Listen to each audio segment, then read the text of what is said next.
She is one amazing lady, I've got to say this. She's an artist, author, but among all, she is a fighter and she is a survivor.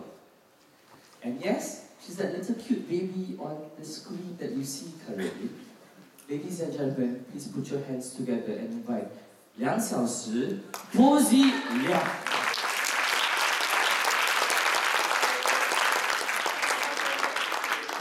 Can everyone hear me? Yes. Awake? Who drives here? Who drove here today? And who drives on a daily basis? Put your hand way up there. Right? And, okay, who swears? Be honest. Who swears? Okay, who don't swear? Okay, who don't swear in their mind? Because everyone has dirty thoughts, right? So this is me, Poesy.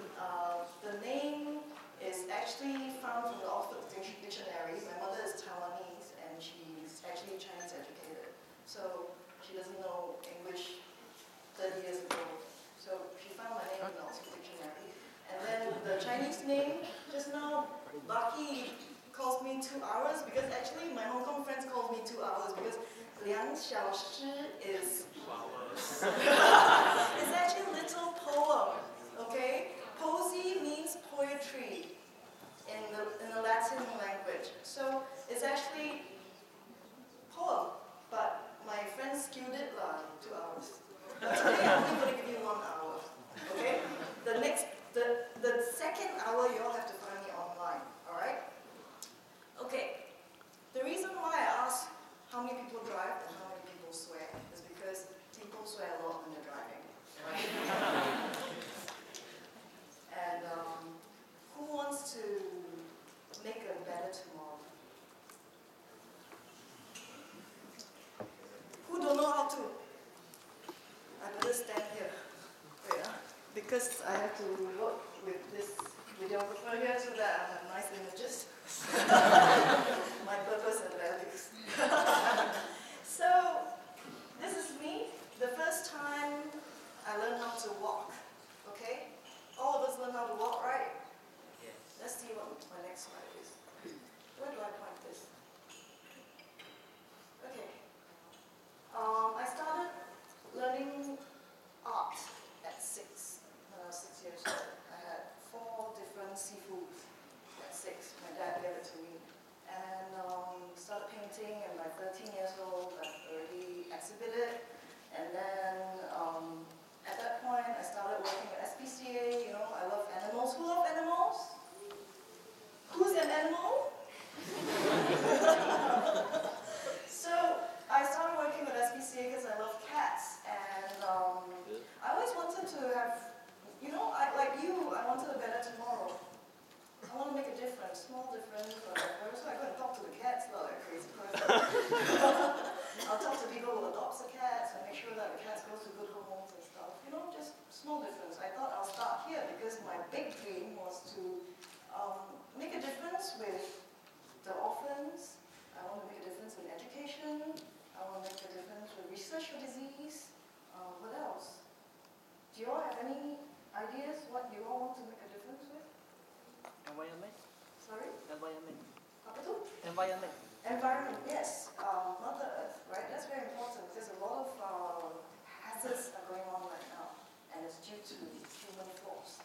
So, and greed. So, blah, blah, blah.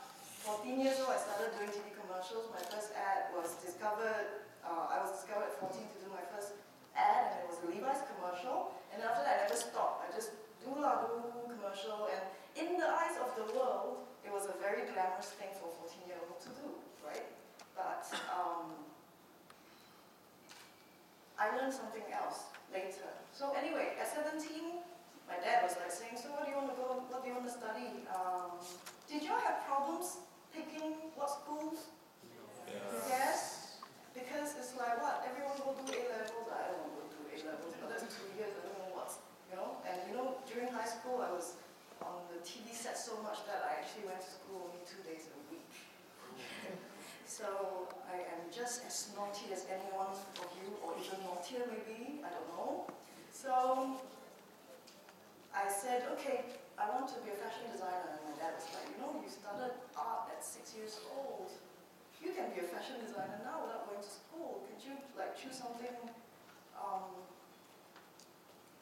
you know, choose a stronger foundation? I said, I know, architecture. And then my dad being son, I was like, I don't have the money to send you to architectural school. I went anyway. I went and did my diploma. And the first year of architectural school, like all of you, started in uni. And then we found tumors in my spine. This is my spinal cord, okay? I'm going to use this screen.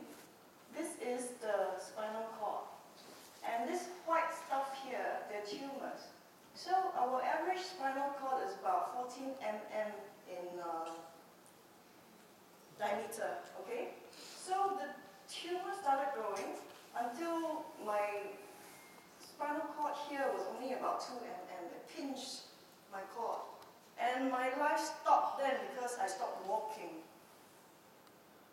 Has any one of you been paralyzed before? Like break an ankle? Yeah? Yeah. So you know how that feels. Life stopped. Like all of us very energetic at 17. What do you all have? You have energy, you have no money. You have a lot of wind, right?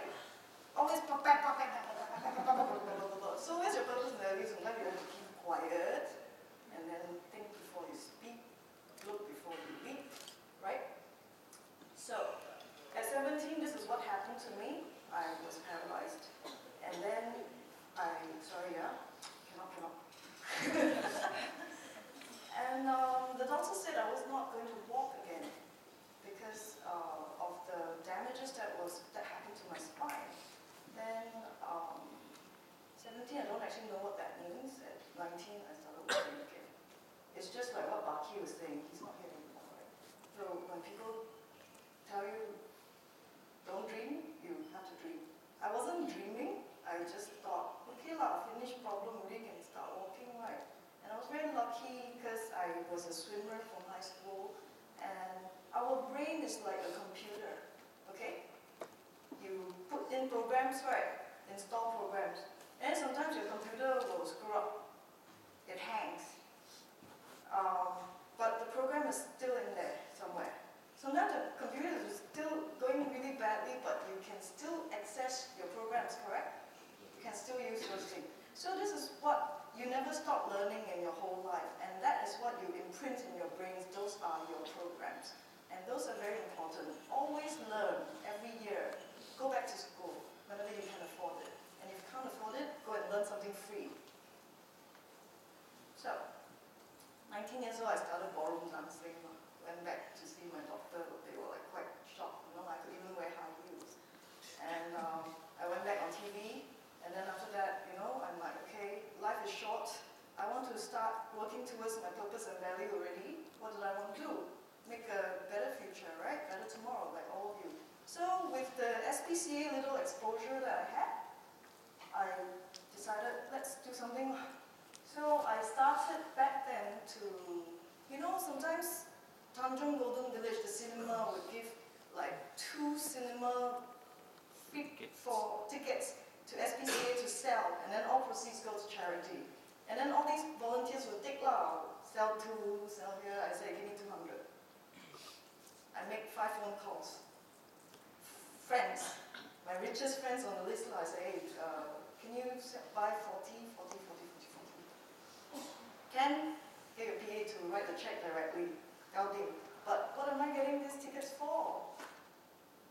Have you got any ideas? I said, well, you could get your company people to go, then I'll find out, no. I said, okay, no problem. You give me another 200 bucks. I could hire a bus, and then we fill up the bus with orphans, and then we take the orphans to the cinema, right? So it's a win-win situation, right? And, I benefit SPCA, I benefit the children, I benefit the boss, I benefit myself, because my purpose is completed. So that was what I did, and then these are the stuff that we've been doing. myself, and then I will tell you how I did with more people later. Now then, I really didn't like the TV live. It's very shallow. People judge you by your looks only. They don't actually care about what program you have in your computer. Right? So, wow, you're unique, sir. No, it doesn't work like that, right? So, I wanted, like Chris, I want to be recognized. I wanted to be recognized for my real skills, not just that look, not that, just that VJ. I was a VJ for a little while. I didn't care about the countdowns that I was like, who's top of the charts this week and stuff. And the job was not meaningful to me, so I decided, okay, I'll reinvent. Like I said, keep programming your brains right. So I went and did an MBA. Then I went and did an LLB when I thought I didn't have enough programs. And then during that time, I started sharpening up all my other skills like writing, like art, music. It's not going to lead me to a big bank account, but you need to be enrich yourself, right? You have something to offer. And what are you going to do with those talents? Just now, Dr. Sri was talking about networking, right? So networking, what are you going to do with your network? You know, you have to have your purpose, so you have to discover it. So at that point, I'm still wishy-washy. I'm still studying and doing all these things. Occasionally, look at the smirk on my face. I was so proud of myself at 27 years old after getting an MBA. And then we found tumors again. Second time paralysis. So this is after, this is the after of the second op. So these tumors is exactly what I have in my spine right now. Okay, we've removed that whole bunch of tumors. The second round was like a snake coiled around my spinal cord, and when we took it out, it was very messy, My doctor said when he opened up my spinal cord the second time, it was like a construction site. A lot of wiring, the blood vessels, scar tissues, old tumors, new tumors, everything was fused up together. And it's a big mess. So he had to go in and go tong to pick out the tumors. So during that particular operation, I lost my senses. So right now, you see I'm perfectly normal, right? Do I look normal? No. Who thinks I'm an alien? I walk with my eyes. I don't feel my legs. So if somebody breaks a glass and I step on it, I may not know. I've walked on broken toes before. In fact, I injured my toe a week ago, my small toe, and then I couldn't walk for 2 days. So every time that happens, I'm back in a wheelchair. So this is my reality. Okay? I cannot walk. I cannot go clubbing without bodyguards. Because they have to make sure I'm fine. Because for me, it's very important to see where I go. So it's dark and strobe lights is not good for me. I can't walk in the dark. So it actually suits me fine now. I don't have to drive myself. People drive me to the doorstep. Not too bad. I've always aspired to be a princess. So this is the reality. And then I said, okay, so I don't have balance, pain, itch, temperature, sensation, awareness. So I wouldn't know if my legs are straight or bent. I've learned, this has been 9 years now, okay? So I've figured out how to work my brains, like Rajiv was saying, that there are other ways to wire brains. So somehow my mind receives information not the normal way. So a lot of people can call me gila, T-sin. When your wires are all screwed up. So this is me. And the temperature part is really funny. I've got a story because my right leg lost temperature. So after the operation, I had no idea. My doctor told me, but somehow I wasn't listening. As young people, we don't use our ears very much. So I wasn't listening. I didn't hear that there was no temperature. So for a really long time, okay, who is right right-handed. Yeah, a lot of people are right-handed. So when you go and test waters in a swimming pool, would you use your right leg or left leg? So if you're right-handed, use your right leg, right? So that's exactly what I did. So I have to swim in order to get everything working again. So I swam a lot at this particular pool in John Conway. And every time I go, I stick my leg into the pool. I say, wow, it feels damn sharp, huh? So I jump in and then it's so cold. And I had no idea I was doing this every day for 1 year. And then when I finally went to see the doctor, he was like examining me, still no temperature. I'm like, what do you mean no temperature? You don't know, your right leg has no temperature. You can barbecue your legs. So he put his spoon in the hot tea and then he's like, can you feel this? I said, oh, wow. So I'm like, wow, I can have party tricks. Barbecue leg. So this is the reality of my life. And that is me, 28 years old. And I am reaching 40s in 3 years, okay? But not far from you guys. You guys will get here soon. So, at 2:06, I decided, okay, what am I going to do? My reality is that I will, anytime, go back on a wheelchair. Anytime. I'm not waiting for it, but in case that happens, I want to make a lot of money still. I want to travel the world. I still want to use my art, my design skills. I still want to connect with corporate people. So jewelry started my jewelry business. And I'm not